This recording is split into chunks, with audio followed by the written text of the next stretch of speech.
Bonjour tout le monde, alors on est dans la troisième semaine de novembre et la semaine dernière ça a quand même piqué quoi. On a eu des températures qui étaient dans le potager qui étaient inférieures à 5 degrés et avant qu'il ne gèle je pense qu'il est relativement urgent de récolter les patates douces afin de pouvoir les conserver dans de bonnes conditions. Mais avant cela, on va revenir sur l'itinéraire justement des patates douces qui dure quand même une grossesse, quoi. 9 mois pour avoir des patates douces. Allez, on voit ça tout de suite. Revenons mi-février, j'avais gardé des patates douces de l'année précédente pour les faire bouturer, mais à ma grande surprise, comme vous pouvez le voir, elles avaient déjà commencé à germer.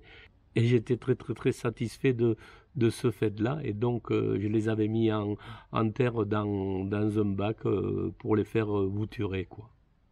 Un mois plus tard ou 3 semaines plus tard, c'est-à-dire vers la fin mars, elles avaient fait énormément de feuillage et c'était le moment donc de les mettre dans l'eau afin qu'elles fassent des racines.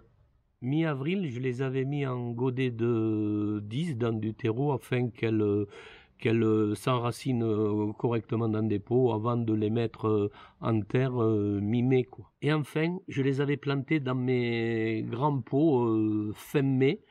J'avais paillé, j'avais arrosé régulièrement tout l'été et voilà quoi. Et nous voilà aujourd'hui et nous allons voir ce que l'on peut récolter sur les 4 pots que j'avais plantés, enfin à l'intérieur desquels j'avais planté mes patates douces. Ben allons voir, hein. Voilà l'heure de vérité. Bon, sur ce pot qui était quand même placé plutôt bien en 3 quarts soleil, quoi, pratiquement. Et donc la première chose à faire, c'est qu'on va enlever toutes les feuilles que l'on va garder, que l'on va mettre au compost. Et on va regarder ce qu'on peut trouver à l'intérieur. Allez, on arrache. On coupe tout ça.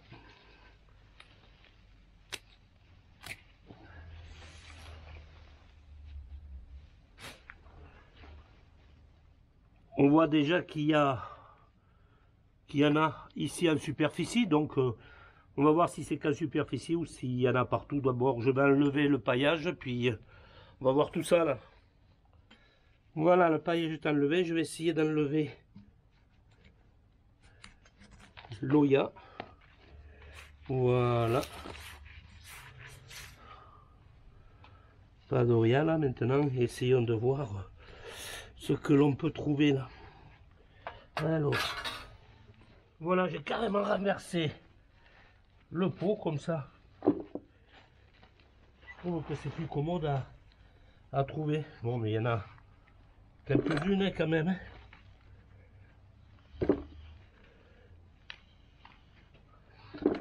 Ça, c'est de la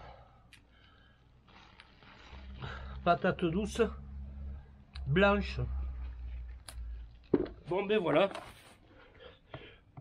Un seau.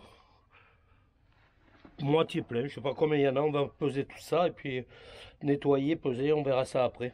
Donc, voilà le premier pot. À l'intérieur de ce pot, ben, j'ai récupéré ça. On va le peser avec ce système là. Ici je suis à 0, je le lève et je suis à 4,41 kg.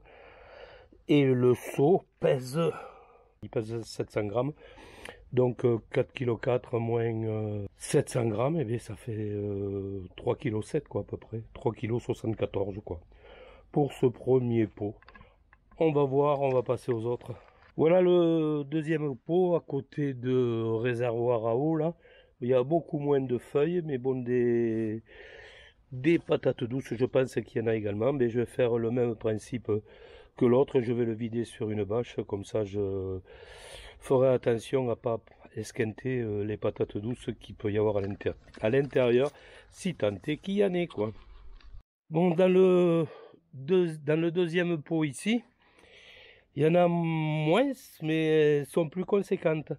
C'est peut-être variétés. Ici, c'est de la patate douce orange. Donc, je vais trier, le mettre dans le seau et puis on va poser tout ça. C'est de la patate douce orange. Il y en a un peu moins, mais il y a quand même du calibre là-dedans. Donc, on va peser tout ça. Bon, là, on lève et on regarde. On est à 4,3 kg. Donc, ça fait moins la tare de 700 grammes. 3,6 kg. Hein. C'est pas mal aussi, encore sur 2 pots. Donc, voici 2 autres pieds de patates douces. Mais sur lesquels je suis quand même beaucoup plus circonspect parce que, bon, ce sont vu l'été qu'on n'a pas eu, qui n'a pas fait très chaud. Et d'autre part, cet endroit est très souvent à l'ombre. Elle reçoit le soleil du matin, c'est-à-dire quand il se lève vers 8 h à peu près, là jusqu'à 11 h midi. Après c'est tout. Je pense que, comme chaque année, que dans cet endroit, on aura quand même beaucoup moins de patates douces. Ici, on a les blanches et là, on a les oranges. On va faire comme pour les autres, on va regarder ce qu'il y a. Bon, le pot et les résultats sont en conséquence, c'est-à-dire en fonction de ce que je viens juste de vous dire, c'est-à-dire trop à l'ombre et pas assez de chaleur et de soleil. La patate douce, elle aime pas trop, et donc on va mesurer, on va peser ça, pardon. 2,67 kg. On a 900 grammes de de tare, donc ça fait 1,6 kg quoi. 1,6 kg de patates douces dans ce pot. Autrement dit, bon, mais assez déçu quoi. Les autres font le double carrément quoi. Bon, mais voici le dernier. Bon, mais complètement écœuré quoi. Comme vous pouvez voir, mais il y a que dalle, il y a rien, mais il y a rien de rien. Donc mais tant pis quoi. C'est comme ça, 3 sur 4 on va dire. C'est pas mal. Bon voilà, la vidéo est maintenant terminée. Donc comme vous avez pu voir, bon, il y a 9 kg de patates douces, c'est quand même pas mal. Si on revient sur, enfin il n'y a que 3 pots qui ont donné quoi. Le 4e, vraiment un peu dégoûté quoi. Mais bon, voilà. Bon, si on fait une moyenne, ça fait 2,25 kg par pot. Bon, c'est quand même pas mal quoi. Donc la culture des patates douces en pot, moi je considère que ça fonctionne bien. Cette année, avec une année quand même relativement difficile et pas suffisamment de chaleur pendant un long moment, parce que c'est quand même une plante tropicale, qui nous aurait permis d'avoir quand même de meilleures récoltes. Souhaitons que l'an prochain ce soit le cas. On repartira donc au mois de février selon le même principe, mais je vous tiendrai au courant. Donc voilà, si cette vidéo vous a plu, n'hésitez pas à liker, à partager, à vous abonner, à mettre des commentaires, ça me fera énormément plaisir. Voilà, sur ce, portez-vous bien et bye bye les gens.